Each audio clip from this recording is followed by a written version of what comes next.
Au revoir, mademoiselle.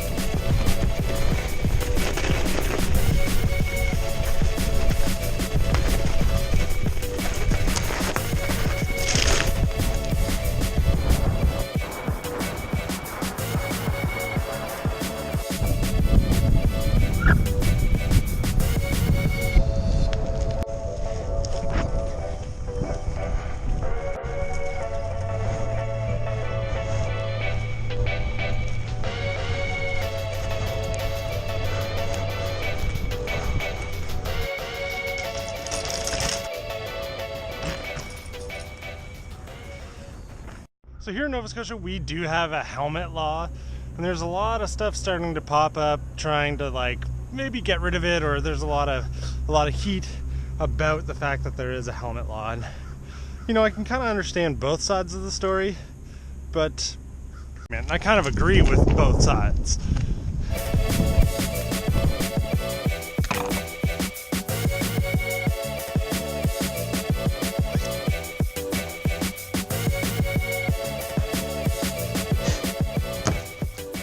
So an article posted to The Guardian on March 21st, 2017 sort of prompts this topic for today's vlog. I'll sort of be pulling some vague points from it, but I'll link it below. I recommend reading it. Now once again, I don't really have a great or clever way to segue into the next thing I want to say, so I'm just going to start by saying the helmet debate is often a pretty hotly contested one from both sides. On one hand, there's those that simply argue that a helmet reduces the risk of serious head injuries in the event of a head impact. Cut and dry, simple point, that's easy to understand. I'd kind of assume that's why it was so easily made a law. Things get a little bit more complicated on the other side. Those against the helmet laws argue that forcing protective equipment onto cyclists has had a very negative social impact in that less people are using bikes to get around due to the hassle of having to have safety equipment with you. And argue that the lower presence of cyclists on the road make drivers unfamiliar with how to respect a cyclist as a road user. I actually run into this relatively often. Furthermore, studies show that a person wearing safety equipment is actually more likely to take higher risks than those who aren't, and that people driving near someone donned in a bunch of safety equipment is also more likely to be less careful in their decisions while passing or overtaking or doing anything around a cyclist.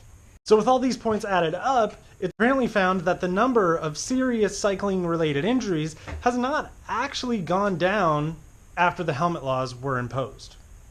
Notwithstanding, other studies have shown that a helmet can just take a serious head injury from the head and just move it down to the neck. Which just sort of eliminate the advantage of like reducing serious head injury because now you just have a serious neck injury, and you know that can be just as bad. And just as like an extra point on top of like the safety stuff, any helmet law will basically ruin any chance of a citywide bike share program from developing and succeeding.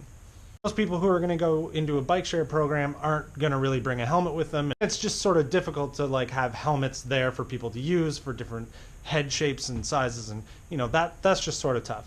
And that just further reduces the amount of cyclists on the road, and so on and so forth. It all starts again for their side of the argument. I hope it wasn't too obvious, but I was reading from a script that entire time. I wrote the script using stuff from The Guardian, but it's just a lot to think about, and if my eyes are darting around a lot in those clips, that's why.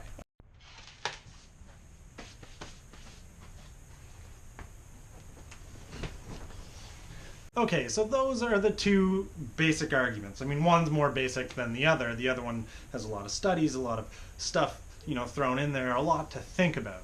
It's not as easy to just understand statistics as it is to see someone wearing a helmet hit their head and get up and be okay. It's sort of difficult for a lawmaker to want to take a lot of this into account when just wearing a helmet is so much easier to understand. My opinion on this is pretty much, I don't want to say it's split down the middle. I would say it's more split probably closer to the argument that helmet laws shouldn't exist side. But I definitely understand why you would want to maybe enforce people wearing helmets a little bit, especially like younger people, someone who maybe doesn't have like the vehicle skills or or just in general the riding skills to ride a bike safely in a safe environment. Yes, maybe you should probably be wearing a helmet. Otherwise, if you've been riding a bike for a little while and you want to make the choice to wear a helmet, you should be able to do that. I mean, personally, if I could just jump on my bike to ride up to like the corner store or grab something that's relatively close to home and not have to worry about putting a helmet on, because if I don't, I'll get a ticket, that to me would be kind of a nice choice to have. I also know a few people who would love to ride a bike but are just kind of put off by having to wear a helmet. And I know that's a little bit ridiculous, it really isn't a like huge deal, but it actually comes up frequently enough that I know that there's a lot of people out there who aren't riding bikes purely because they're being forced to wear a helmet. And they just either don't like that, don't want to be wearing a helmet, don't want the inconvenience of having to spend the extra money on a helmet, or having to wear it if they're like commuting somewhere and they really don't want to like, you know, ruin their hair or something. Yeah, sure, it's sort of vain and whatever. You know, I don't have that problem, but I can understand where they're coming from. To not have to get ready to go for a bike ride, they're trying to get ready to go where they're going. And I get it. The way I see it, I wish that the helmet laws worked in a way that it actually worked with people to get them into cycling. As it sort of stands right now, it's one of the things that deters some people from going out and doing some sort of bike riding. I do sort of believe in the fact that if there's more people on the road and everyone's exposed to a little bit more, everyone might take a little more care being around cyclists, and therefore a reduction in accidents would probably happen. Just in general, I would say that more people on the road for any reason on a bicycle is a good thing for everybody. I also think it's sort of important to add that I don't think that helmets are useless. They definitely serve their purpose, and sometimes I feel like in these arguments or in these articles, it makes it seem like the people writing it think that helmets do absolutely nothing. I've had 2 crashes where I've hit my head and cracked the helmet and gotten up without any sort of head prop. Just a broken bone on the collarbone or on the elbow, and the countless times that I've hit my head riding BMX while wearing a helmet and just getting up being totally fine. Helmets and safety equipment definitely do serve a purpose, but at the same time they sort of are hindering some people who are just sort of curious about getting into riding. So I think that there needs to be some sort of like happy medium between helmet laws and like the rules that go with it. And really, I think probably the best way that that could go is that laws like requiring someone to wear a helmet would be enforced to people 18 years and under, and above that is more along the lines of a choice. I think it makes sense that if you're over 18 and you feel comfortable with not wearing a helmet, don't really understand how that should affect anybody else. Times where I would say that a helmet is absolutely appropriate, like in a race setting, mountain biking, or anything like that, where the environment is inherently risky.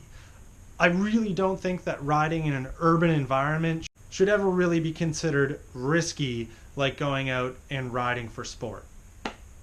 So of course I'd like to finish this segment of the vlog by offering you guys to give me your opinion in the comments below, and just kind of sort of continue that discussion. And we'll see what we kind of come up with as opinion. Like see if some hilarious fights start in the comment section, because this is such a pretty heated topic. And to be honest, that's why I picked it.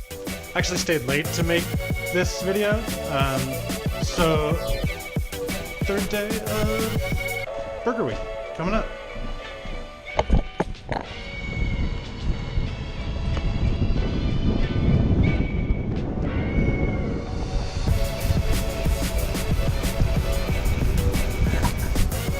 Taking this way is like one of the like secret ways in Halifax. It's not really a secret, but for some reason everybody who's crossing the street down there doesn't come up this way. And I don't know why. It gets you right where you want to be.